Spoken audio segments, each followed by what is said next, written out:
Howdy, everyone. Are you a diehard movie fan who can't get enough of your favorite films? Then we have just the thing for you. Go to moviesbyminutes.com, the ultimate destination for movie enthusiasts like you. Moviesbyminutes.com is the hub for all things movies, but with a unique twist. Instead of watching a film in one sitting, you can dive deep into your favorite movies 1 minute at a time. It's like getting an exclusive behind-the-scenes pass to your most beloved movies, and we break down iconic movies into bite-sized episodes where our hosts dissect and discuss each minute of cinematic magic. Whether you're a fan of action-packed blockbusters, heartwarming rom-coms, spine-chilling thrillers, or even classic masterpieces, MoviesByMinutes.com has a podcast series for your every genre and taste. Get ready to enhance your movie watching experience like never before. MoviesByMinutes.com. It's like having a front row seat to the magic of the silver screen, 1 minute at a time. Don't miss out on this cinematic adventure, folks. Visit MoviesByMinutes.com today and unlock a whole new dimension of movie appreciation. And this episode is brought to you by Dye Real Estate and Land Company. They are the real estate agents based in Northwest Ohio that are the go-to company for people who enjoy the rural lifestyle and are looking to buy and sell some property. The whole team is amazing. I've used them in the past. I'm partial to Jaylene myself for obvious reasons, but they're all there for you whenever you need them. If you're in the market, just drop them a line at info@dyerealestate.com. That's info@dyerealestate.com. And don't forget to tell them, support your local podcast sent you. Gaily bedight, a gallant knight, in sunshine and in shadow, had journeyed long. What's that all about? Just a poem, one of Johnny Diamond's favorites. Let's see.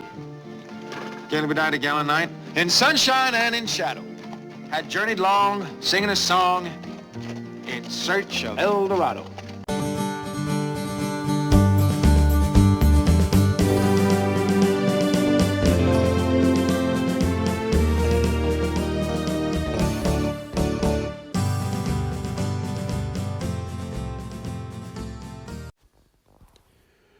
Howdy, everyone. Pull up a chair, kick up your boots, take a sip on a nice cold drink. It's El Dorado, the Season 3 of Support Your Local Podcast, where we take a look at the 1966 John Wayne classic El Dorado, one chapter at a time. I'm your host, as always, Robert Smith, coming to you from beautiful Tombstone. Yes, that one. Today we'll be taking a look at Chapter 5, A Sobering Recipe. But before we do that, let's take a moment and take a bit of a deeper dive into one of our cast and crew, a mover and shaker, if you will, in a segment that I like to call Remember the Name. You don't remember me, do you? No. You remember this hat? Well, why in the hell would I remember a hat?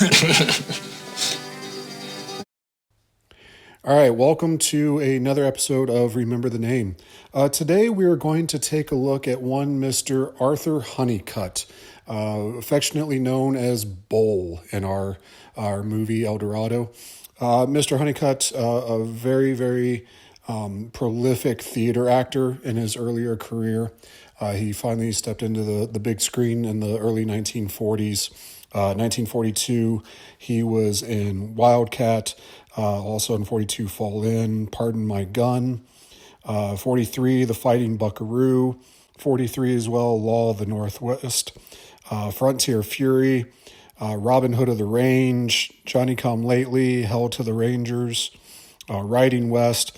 If you're seeing a bit of a pattern, apparently one Mr. Honeycutt is very, very, very cut from the cloth of the Western scene. You know, he had some TV appearances. He was in most of the regular kind of the go-tos of that time frame. You know, the Bonanzas, the Riflemen's, all those that most of our people that were in acting during the 40s, 50s, and 60s that you're going to see him pop up for.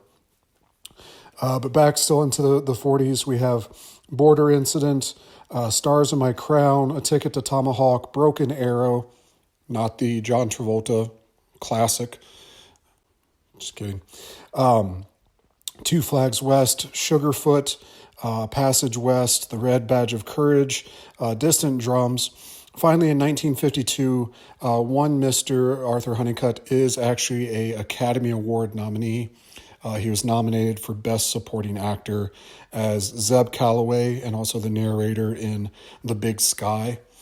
So, just shows the depth of our cast and crew that we have in this movie. Last year with The Quick and the Pod, we had so many Academy Award nominees. Here we have, John Wayne, Robert Mitchum, James Caan, Ed Asner, Pete, all these names, even Bull. In watching this movie, I did not know that Bull would be an Academy Award nominee, but he was, in fact. Split Second, Devil's Canyon, Beautiful but Dangerous, The Last Command, where he played Davy Crockett, The Kettles in the Ozarks, Cheyenne, The Tall T, Born Reckless. Like I said, he was in 4 episodes of Bonanza, The Rifleman, Andy Griffith Show, My Three Sons, The Donna Reed Show, Twilight Zone, Perry Mason, The Outer Limits, Wagon Train, Cat Ballou, Apache Uprising. Finally, in 1966, we have Bull Harris and El Dorado. 1967, The Adventures of Bullwhip Griffin. He's in The Wild Wild West. The $1 Million Duck. I'm intrigued. I'll admit, I'm intrigued by The $1 Million Duck. Mrs. Sundance, Harry and Tonto, The Spikes Gang, Moonrunners, and finally in 1975 with Winterhawk. So a prolific career going across 30, 35 years. Obviously, Mr. Honeycutt is no longer with us, but I just want to take a quick moment and talk about one Mr. Arthur Honeycutt who played Bull. Again, still not a fan of the name and the character. When I think of Bull, I think of big guys. As we're recording this, Bull from Night Court just passed away. That's what I think of when I think of a bull, like strong like Bull.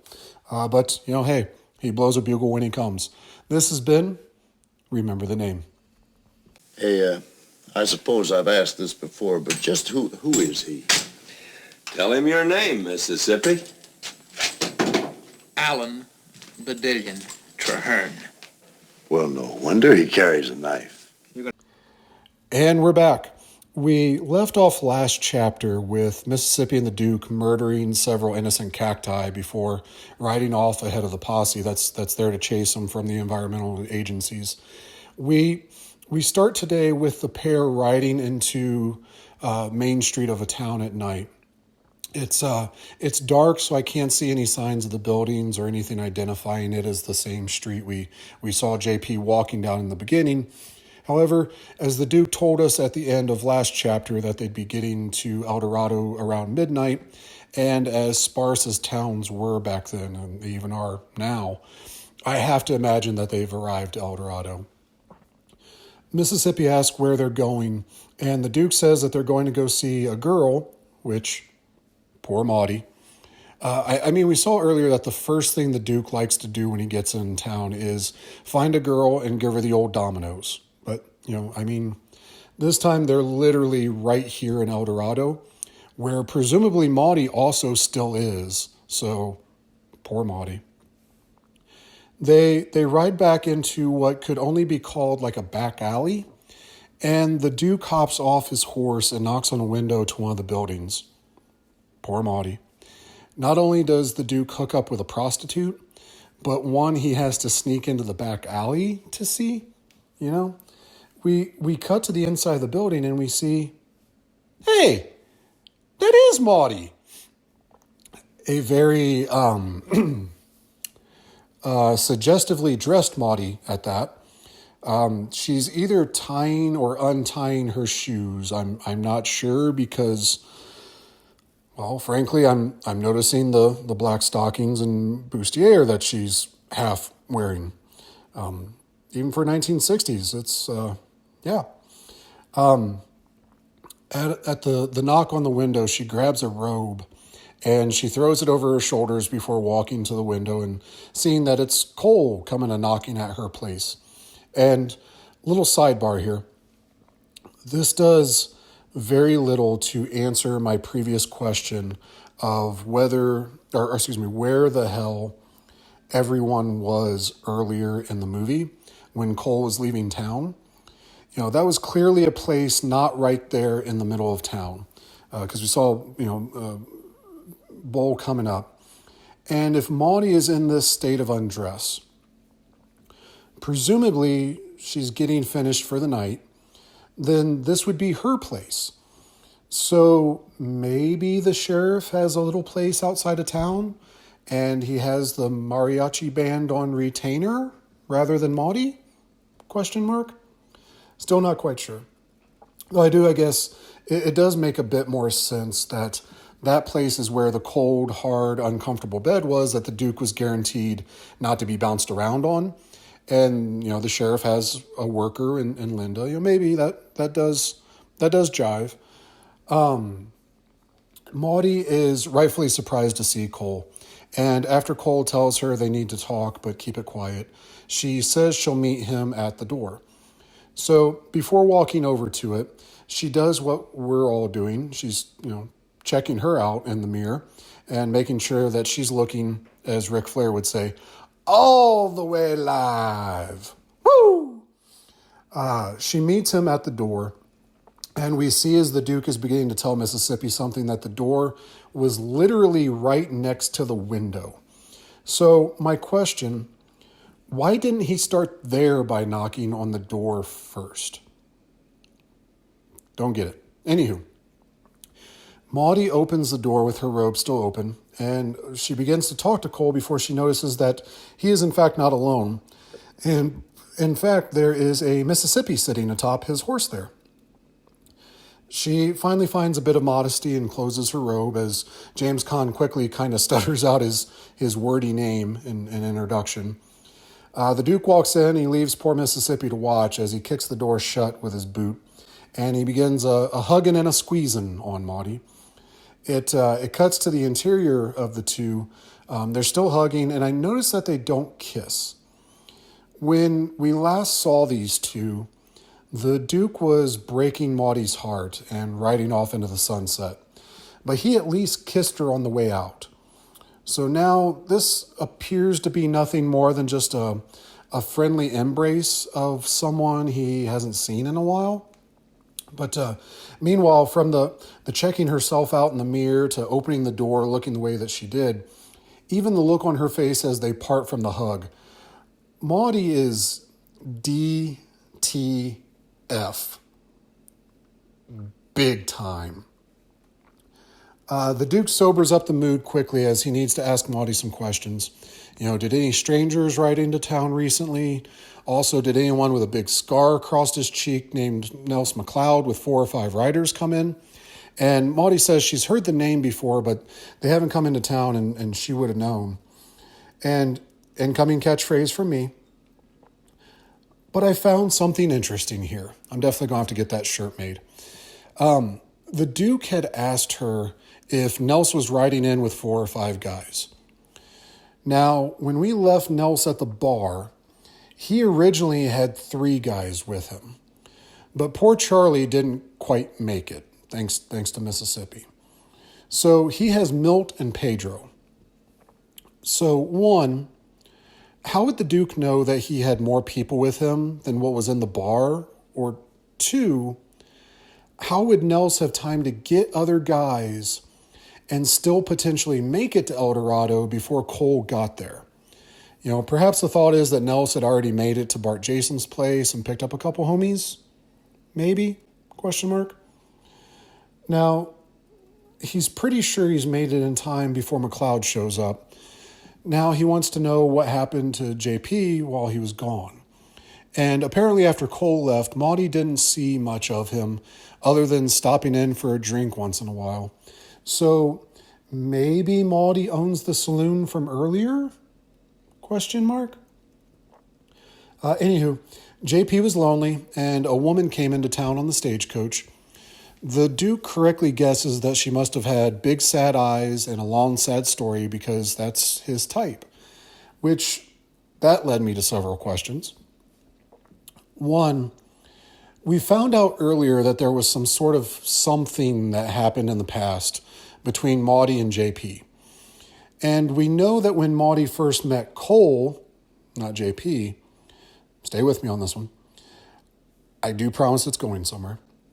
Anyways, when she met Cole, she was a gambler's widow without a chip to her name, and he took care of her. So does that mean that Maudie fit the bill of JP's type? Like, even when she was back on her feet and making something of her life, the fact that she had a sad story and big eyes attracted JP? Second, how often has this happened that JP is known by everyone to have this type? And does that mean he's been a drunken mess before? I'm admittedly confused. So apparently everyone tried to tell JP that this lady was no good, and it even got to the point that he knocked Bull down. Like, damn, dude. Bull looks like he's a $105 and 50 years old in Old West years, when the life expectancy was like 30. So, like, take it easy, JP. Just, the lady apparently ran off on him, and he hasn't been sober in the 2 months since. Which leads back to my previous question I had, I think it was last episode, on how fast did this all happen to JP? So Cole got shot, healed, and left a few months ago. JP's been drunk for 2 months now. Excuse me. So if Train B leaves Boston at 4 p.m., going 70 miles per hour, and Mrs. Turtletaub has 9 apples, then by my math, that gave JP just 1 month to stop in from time to time, lonely at Maudie's place, meet the lady, fall so in love with the lady, have time for his friends to say, hey, maybe she's no good, him pushing Bull, and her leaving. Like, damn, I said it before, but I'll say it again. Life came at you fast in the Old West. And it also speaks a bit to how JP is as a man. So, I mean, I've been around enough drunkards in my life, and I'm not pointing fingers, given a few different life choices. Hell, I could easily have been one of them, and may have even been at some point. And I know how it can change a person. But it doesn't sound like he was a drunk while these things were happening. It sounds like it was an after effect. So I'm just going to throw this out there. Bear with me.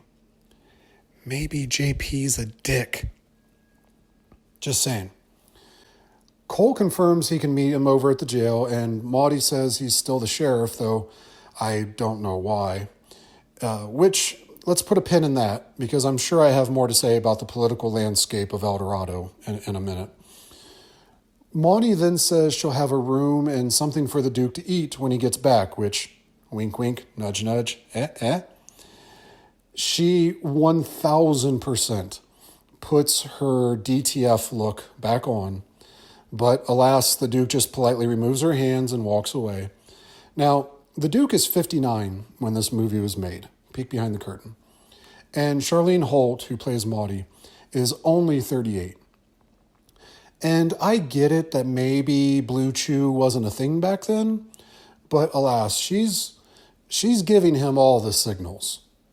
All the signals. The Duke meets back up with Mississippi outside, and they ride over to the jail. There's this great shot of the blackness outside of a window. And if you're not expecting it, you might miss the silhouette of someone sitting in a chair outside of the window.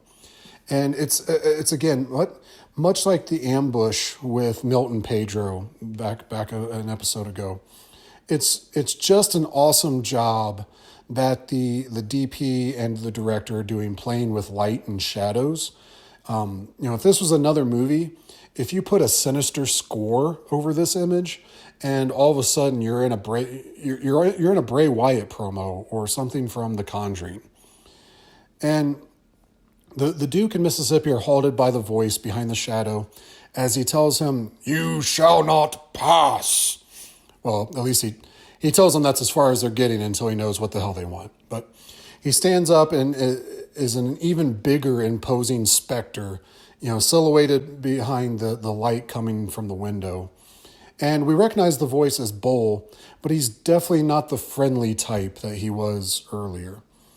And Cole says, "Hey, Bull, what's the deal? It's me, Cole Thornton." Maybe he's having flashbacks of his friend JP also pointing a gun at him for apparently no reason.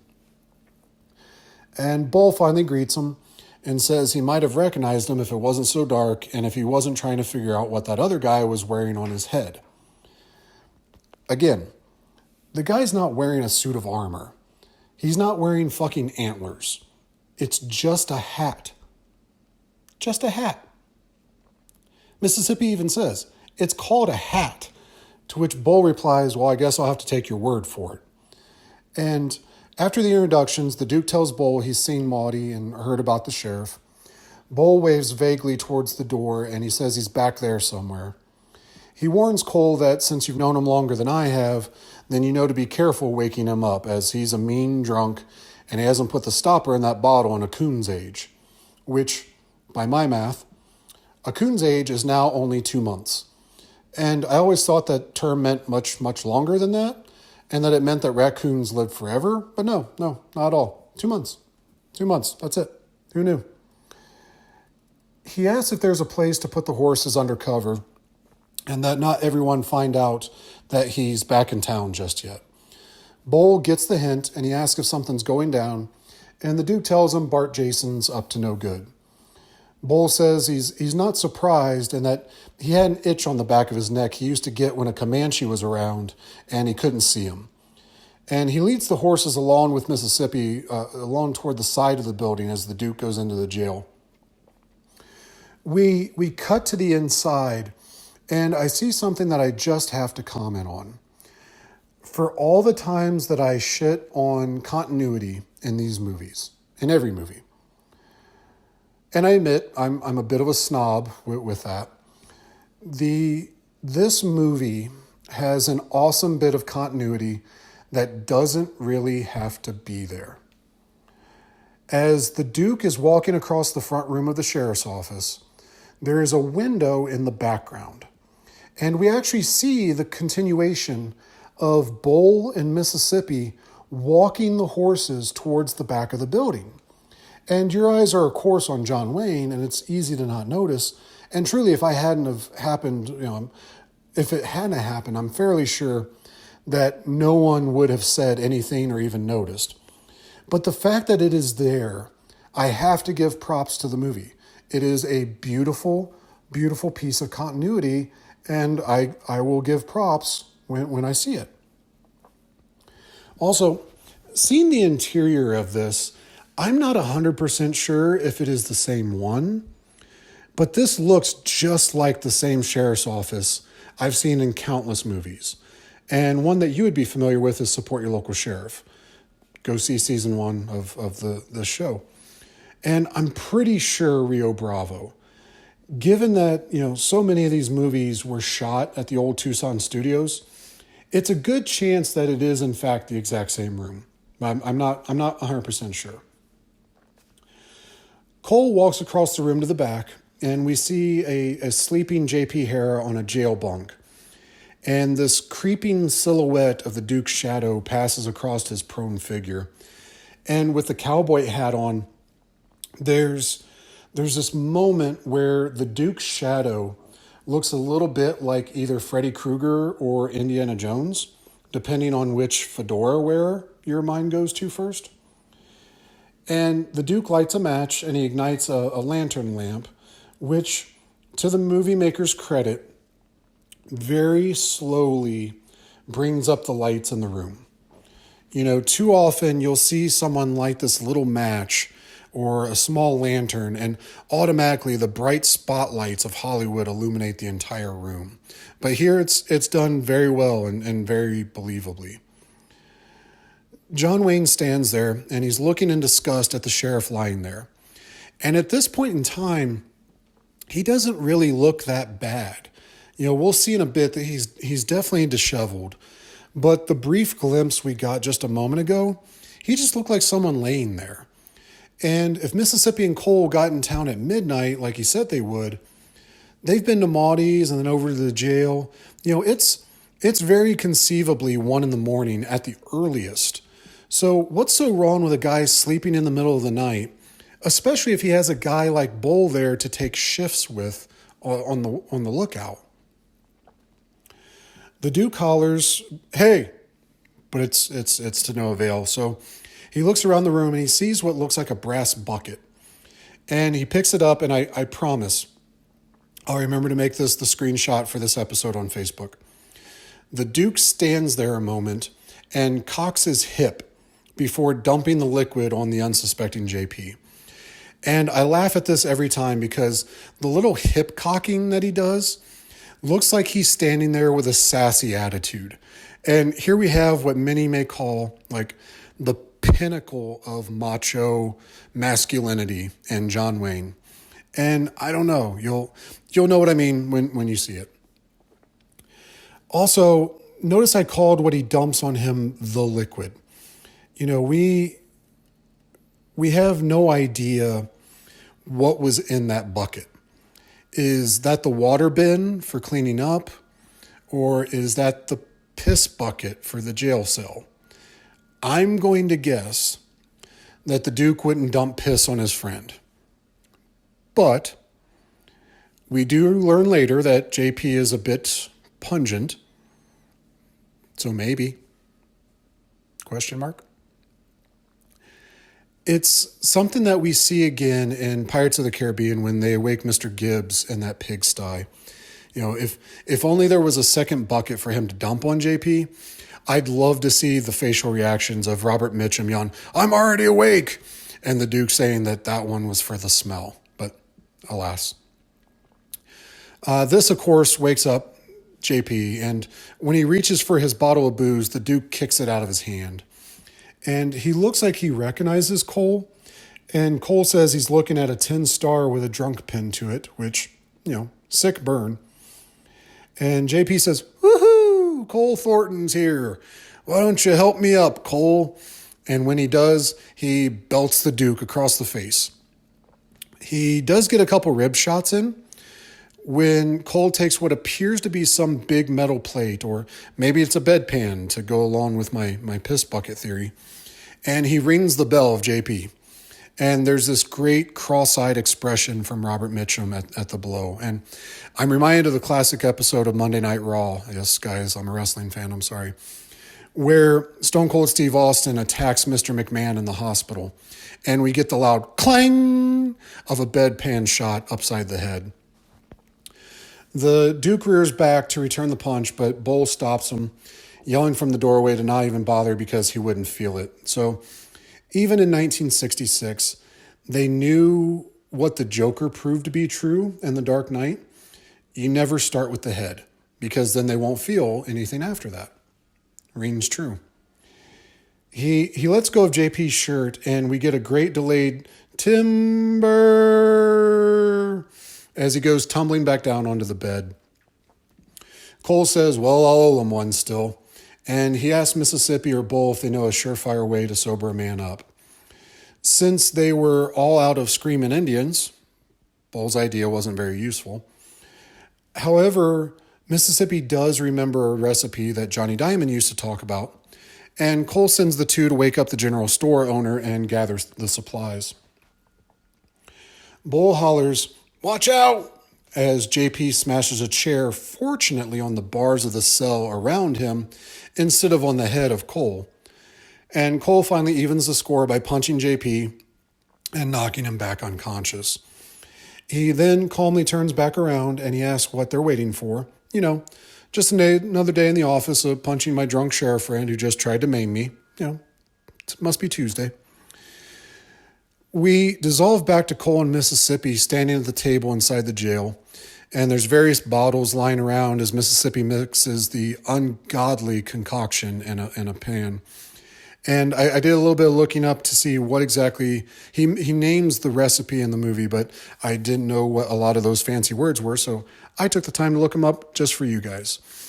His recipe consists of cayenne pepper, something most of us are probably familiar with. But it contains capsaicin, which can help increase metabolism. But the overall effect is very small and certainly too small to make a noticeable impact.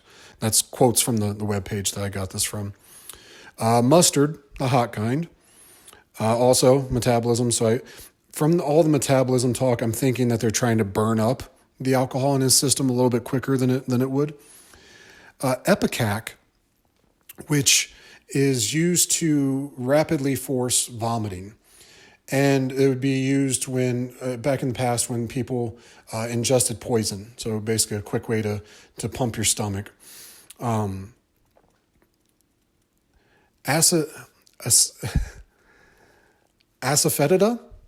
is a resin that comes from a plant. Very often it's added to spice mixtures and used in many recipes. Can be used in a remedy wide variety of purposes. Some studies have shown that it can be successfully used in treating irritable bowel syndrome. So, as someone who has suffered from IBS in the past, I think if you're curing that, then you're preventing your body from getting rid of a lot of stuff. Not entirely sure why that would be in there then. Croton oil, which when Mississippi mentions that one, Bull's eyes are about to bug out and goes, Croton oil? Some people use it for constipation. It says here that a single drop of it can cause acute diarrhea. So, yeah, maybe it's to counteract the other one. And then gunpowder. And so I found surprising on the webpage, it says in the 1800s and early 1900s, it wouldn't be bad for you to have a small amount of gunpowder because it's basically saltpeter, which they use in cooking. And but now we have so many chemicals and all that stuff that it would be a little bit toxic. So I don't know about you, but I don't quite believe in the recipe that they're using. They may just be trying to kill JP at this point. We'll see. So as he's mixing this stuff up, Bull comes in and he says, oh yeah, here's that gunpowder, which surprises the Duke. He says, oh yeah, he remembered it on the way to the store, and they dumped the gunpowder in. John Wayne rightfully asked, are you sure that Johnny Diamond wasn't actually an embalmer? And I'm wondering if we're going to get a shot in this movie of JP turning into Wile E. Coyote and either exploding or firing off into space. Because it's going to get cartoony here real quick, guys. He pours the mixture into a coffee cup, and the three walk over to the now snoring JP laying on the bed. Bull lays across JP's legs. The Duke holds down his arms and torso, and Mississippi pinches JP's nose so that he'll be forced to gulp down the cure or poison. There's some nice snore acting by Robert Mitchum right before, and you almost expect like a feather to be floating up and down on his breathing, like Goofy or something. And for a second, there's no reaction outside of JP gasping to gulp it down. Then,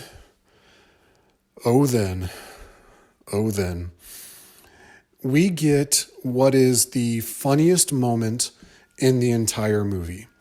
And I know in a previous episode I mentioned the Swede story as being one of the two funniest. Well, in case you're wondering, here's the winner. As Robert Mitchum convulses like he's a zombie turning in a George Romero film, the Duke hollers, "Let's get out of here!" And we have the three grown-ass men, one of which is the Duke himself, John fucking Wayne, run for the cell door and slam it shut. And then they're all childishly looking through the bars to see what's going to happen next, like they're in a fucking Little Rascals cartoon. I laugh every single time. We dissolve to the outside, and it's now daytime. The Duke and Mississippi are walking down the street, and Cole's holding a rifle, and Con has his hand on his holstered shotgun. They walk up to the front of the jail, and we see their security protocol of hollering inside to Bull that they're coming in. And it's something we see in Rio Bravo as well, only this time I don't know that Bull really cares so much. The door is wide open, and he's just standing there pouring coffee. They all grab cups to join Bull for a cup of joe, and they ask how long until the concoction from earlier is going to work on the sheriff. He's not sure, or even that it will sober him up, but it will make his stomach not tolerate any alcohol. And Bull laments the fact that, humans are the only creatures on Earth that will destroy themselves like that, which, pretty deep thoughts for a simple 1960s Western. Mongo is but a simple pawn in life. JP hollers from the cell for Bull to open the bars of the door, and Bull mutters under his breath, "I'm still drunk," before replying, "Open it yourself, it's not even locked." And JP gets up and staggers towards the front, and all while burping and coughing, and definitely not in the best condition, for sure. He then stops at the door and he says a line that I have copied throughout the years, usually when someone's picking on me. "My friends." Lousy, stinking, no good. And then I'm pretty sure he even throws in like a Yosemite Sam, Russia, muffin. He then laments his stomach woes as he looks through his drawer for a bottle of rye. And he doesn't remember Mississippi from last night. Keep track of how many times he asks him throughout the movie who he is. We'll get a scoreboard and bing, add one to the list. And Bull finally tells him the bottle's in the top drawer of his desk. When JP finds that, no one's going to stop him from taking a swig, he takes 2 healthy gulps and immediately regrets his decision. And we get more Yosemite Samisms as he doubles over and he curses them all the way back to the jail cell, where I'm not sure if he's going to throw up, shit himself, or perhaps both. But we end our scene just as we were about to find out if those indeed were a piss bucket and bedpan. So what happens next? You have to stay tuned and find out this and more when we return next time with El Dorado. Until then, as always, check us out on Facebook and Instagram at Support Your Local Podcast. Please take the time to like and follow us there.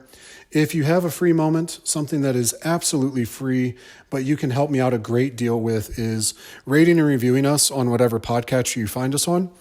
And until we meet again, folks, I love you. Always, please, please, please, forever and always, support your local podcast. And when his strength failed him at length, he met a pilgrim shadow. "Shadow," said he, "where can it be? This land called El Dorado." Over the mountains of the moon, down the valley of the shadow. "Ride, boldly ride," the shade replied. "If you search for El Dorado,